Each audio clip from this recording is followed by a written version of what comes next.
Bismillahirrahmanirrahim. Assalamualaikum warahmatullahi wabarakatuh. Apa kabar Ibu Bapak guru di seluruh Nusantara, Bapak Ibu guru, peserta seri Semangat Guru, Kementerian Pendidikan Kebudayaan, Riset dan Teknologi Republik Indonesia. Bertemu kembali bersama saya pada materi dan kuis pembelajaran 4 Synchronous Communication atau komunikasi efektif. Salam sehat, salam bahagia, salam guru belajar. Terima kasih dan selamat datang sudah berkunjung ke channel kami, Ariza Channel, dengan moto belajar dan berbagi. Jangan lupa like, subscribe, share, dan komentar Anda. Baiklah Bapak Ibu guru hebat di seluruh Nusantara, kita lihat pelajaran 4 Synchronous Communication, komunikasi efektif. Apa itu komunikasi efektif? Komunikasi yang efektif adalah proses pertukaran ide, pemikiran, pengetahuan, dan informasi yang disajikan dengan cara yang paling dipahami oleh penerima sehingga tujuan atau niat dapat terpenuhi dengan sebaik mungkin. Komunikasi yang efektif mencakup keterampilan seperti komunikasi verbal dan nonverbal, mendengarkan dengan penuh perhatian, kemampuan untuk memahami dan mengendalikan emosi, dan mengelola stres. Keterampilan ini perlu dikembangkan dan diasah. Komunikasi efektif di era komunikasi virtual, yaitu dalam keadaan pandemi di mana manusia tidak dapat bertemu, dibutuhkan sebuah metode komunikasi yang sesuai sehingga interaksi dan hubungan baik tetap dapat terjalin dengan adanya komunikasi yang efektif. Di sini teknologi berperan sebagai perangkat yang menghubungkan interaksi sosial. Di era komunikasi virtual, tantangan bagi kita adalah bagaimana menerapkan dan mengasah kemampuan komunikasi dengan baik ketika harus selalu siap beralih metode komunikasi, baik secara virtual maupun tatap langsung. Bagaimana mengasah kemampuan komunikasi secara virtual maupun tatap langsung? Pada dasarnya komunikasi secara langsung maupun virtual mempunyai beberapa kegiatan sebagai berikut. Membina hubungan baik, membagikan informasi, saling mendengar, dan saling mengerti. Kegiatan tersebut bisa dipraktikkan dalam pembelajaran virtual atau tatap langsung dengan mempertimbangkan beberapa faktor.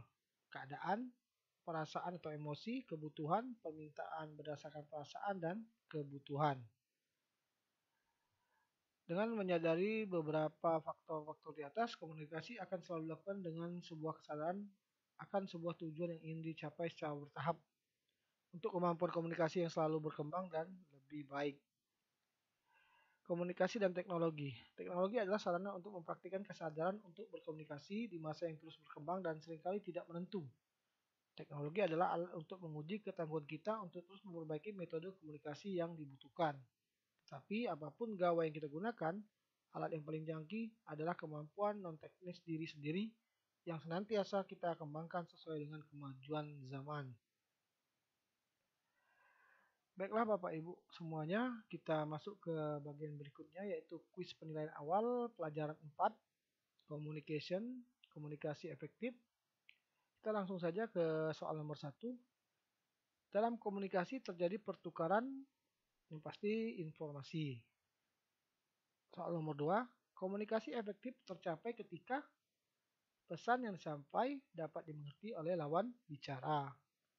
Soal nomor 3, komunikasi efektif harus terjadi dalam dua arah yang berarti pemberi pesan berbicara, mendengarkan, dan mengerti lawan bicara.